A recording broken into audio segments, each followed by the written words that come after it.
Akibat hujan dengan intensitas tinggi mengakibatkan sejumlah harga komoditas sembako di Pasar Senen, Jakarta Pusat cenderung mengalami kenaikan. Jutaan orang di seluruh Eropa terancam tidak mampu membayar biaya gas dan listrik karena terjadi kelangkaan energi dan harganya melonjak.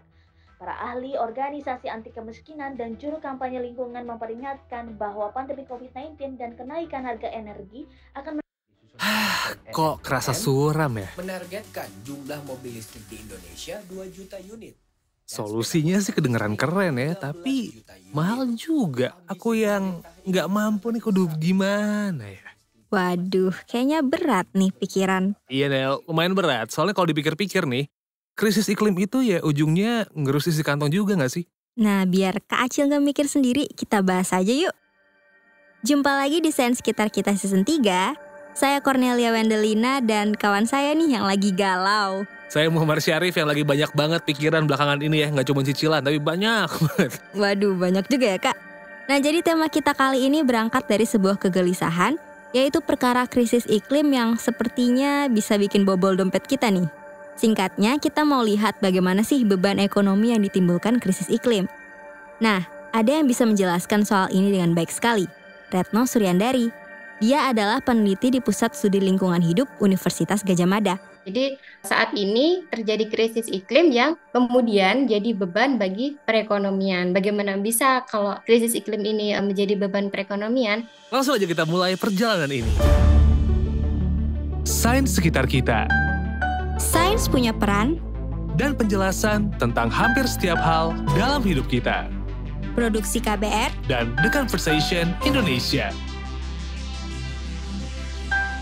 Sains Sekitar Kita. Revolusi industri pada akhir abad ke-18 dianggap sebagai peristiwa paling penting yang pernah terjadi dalam sejarah manusia. Era itu melahirkan industri dan pabrik secara besar-besaran melalui proses mekanisasi. Dalam waktu singkat, mesin menghasilkan barang-barang yang melimpah. Lalu produksi barang yang berlipat ganda dapat memenuhi kebutuhan masyarakat secara lebih luas. Persis banget, mudah banget nih kita menunjuk produk yang kita gunakan saat ini, yang nggak diproduksi di Indonesia kan? Peningkatan produktivitas yang terjadi sejak era itu berdampak positif bagi perekonomian. Produk domestik bruto per kapita negara-negara di dunia itu juga meningkat. Tapi memang nggak ada yang sempurna dalam hidup ya Kak Acil. Makin banyak pabrik dibangun, transportasi, dan perdagangan berkembang, ya malah kerusakan lingkungan juga ikut meningkat. Aktivitas industri ya aktivitas kita juga, ya kan? Manusia gini nih, menghasilkan emisi berupa karbon dioksida yang bikin perubahan komposisi alam atmosfer. Jadilah kita sekarang kenal tuh istilahnya gas rumah kaca. Ini nih ibarat orang yang lagi demam gitu, Cornel, suhu tubuhnya naik tapi malah pakai sweater tebel. Yang ada, panas tubuhnya tuh makin terperangkap di dalam gitu loh. Di episode pertama kita juga udah bahas ya nih Kak soal ini. Situasinya bumi ini terus memanas ya. Dan sampai sekarang itu kalau tidak salah bumi sudah memanas 1,1 derajat dibandingkan zaman pra-industrial atau tahun 1850 sampai 1900.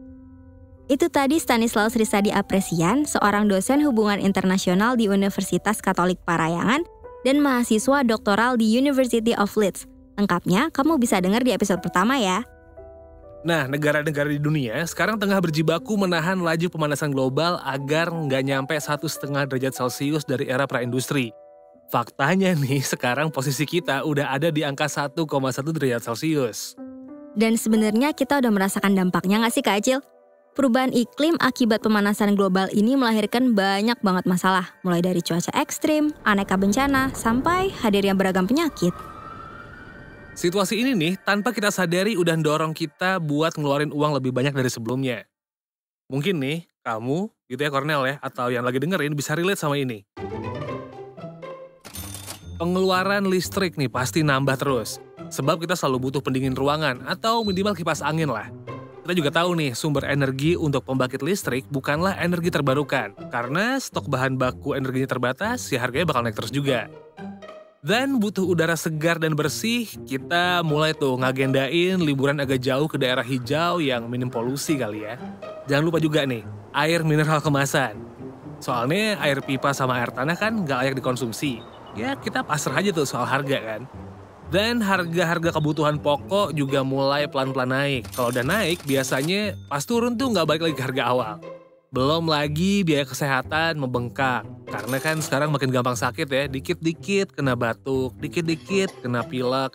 Nambah lagi budget masker, belum vitamin-vitamin untuk menjaga daya tahan tubuh. Tapi memang sih adaptasi itu perlu budget banget ya.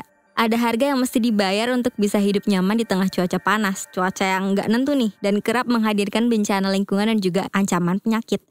Tapi apa semua itu bisa kita afford ya? Mungkin sebelum ke situ, kita kesini dulu nih. Dari tadi kan kita ngomongnya setiap aktivitas manusia di bumi itu ngelepasin emisi ya. Tapi sebenarnya jumlah emisi setiap orang tuh nggak sama loh. Orang yang lebih kaya tuh cenderung mengeluarkan emisi lebih banyak daripada orang miskin. Ini sih bukan asumsiku, tapi hasil riset Program Pembangunan Perserikatan Bangsa-Bangsa atau UNDP yang dituangkan dalam laporan berjudul World Inequality Report 2022. Kita coba lihat laporan terkait Indonesia dulu deh. Dari laporan diketahui orang super kaya di Indonesia yang jumlahnya cuma 1% dari populasi penduduk, itu menghasilkan 42,2 ton karbon dioksida per kapita per tahun. Angka ini 40 kali lebih banyak dari 50% penduduk Indonesia berpenghasilan paling rendah.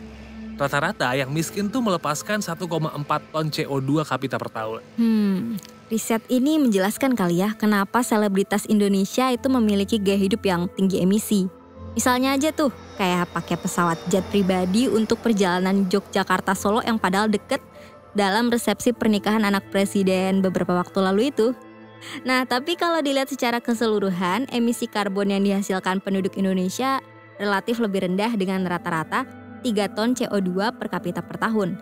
Memang lebih banyak sih daripada India yang rata-ratanya 2 ton CO2 per kapita per tahun. Tapi lebih sedikit dibanding negara-negara Asia lainnya seperti Tiongkok yang rata-ratanya 8 ton CO2 per kapita per tahun dan Jepang 12 ton CO2 per kapita per tahun. Kalau kontribusi pada pelepasan emisinya beda-beda gini, memikul tanggung jawabnya juga nggak bisa disamain dong. Tapi nih problem lainnya, yang miskin tuh ternyata lebih rentan kena dampak ketimbang si kaya yang melepas emisi lebih banyak. Nah, peneliti di Pusat Studi Lingkungan Hidup UGM, Retno Suryandari, ngejelasin soal bagaimana dampak ekonomi yang mesti ditanggung akibat krisis iklim ini. Secara ekonomi, sebetulnya iya, kalau seluruh lapisan masyarakat itu terkena dampak, tapi setiap lapisan masyarakat ini dampaknya itu berbeda-beda.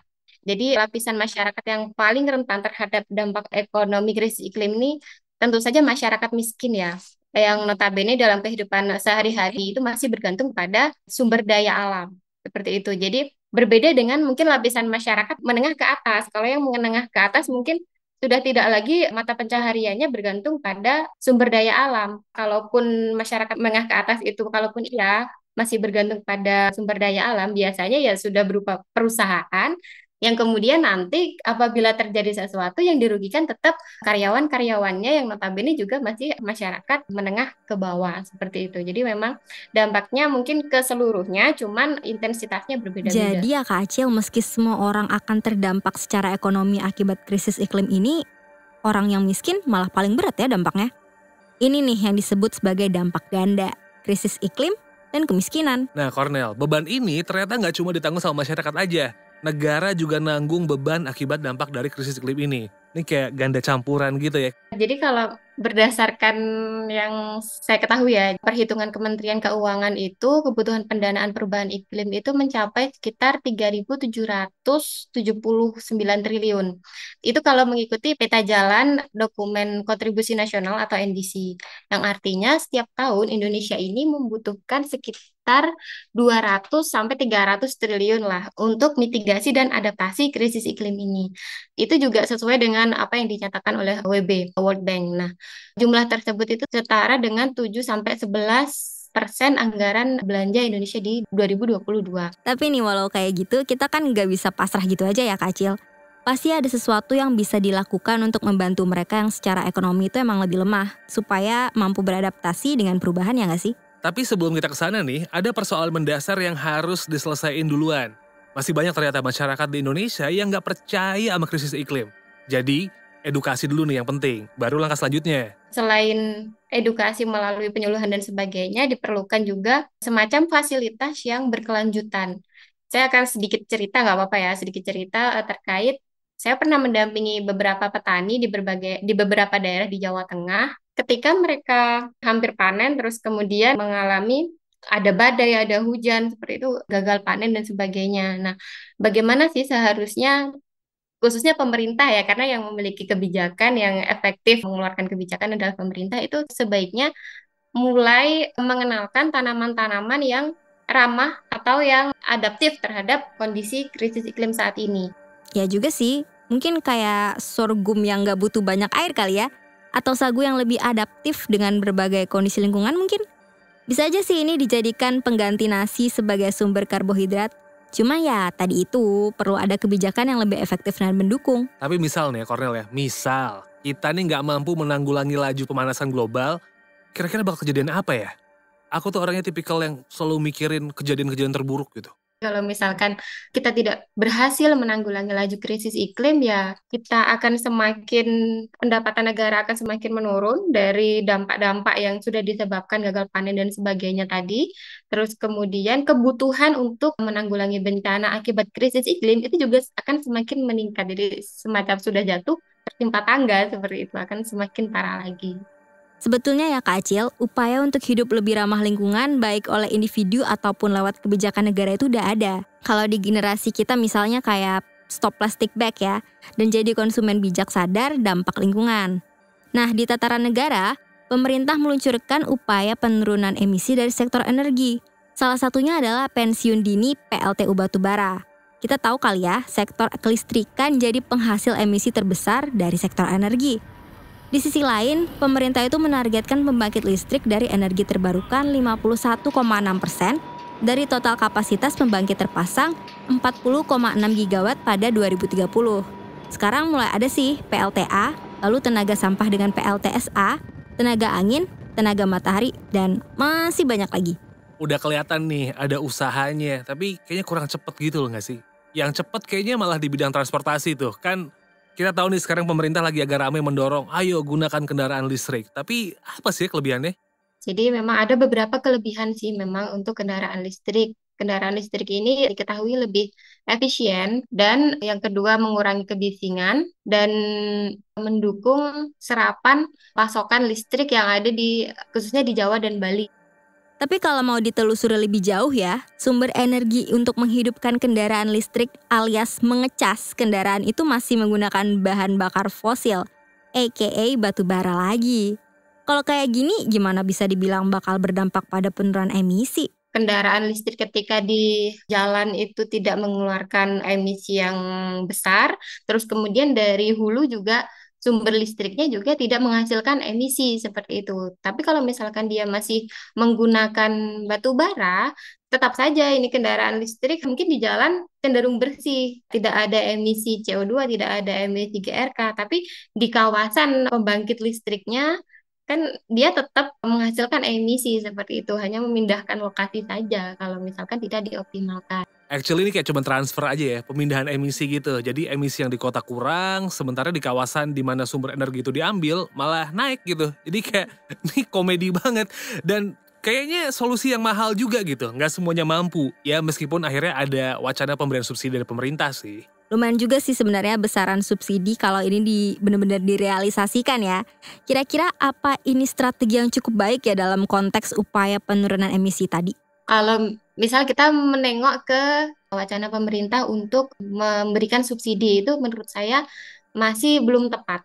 Karena nanti yang beli mobil ya mungkin orang-orang yang masih menengah ke atas. Kalau masyarakat bawah ya cukup menggunakan transportasi umum. Maka yang sebaiknya disasar terlebih dahulu adalah penyediaan transportasi massal berbasis tenaga listrik yang memadai di seluruh kawasan di Indonesia. Itu justru akan lebih tepat sasaran subsidinya, terus kemudian mengurangi kemacetan, dan juga penurunan emisi juga tercapai. Jadi ada beberapa hal yang diuntungkan ketika pemerintah berhasil menyediakan transportasi massal yang berbasis listrik di berbagai wilayah di Indonesia.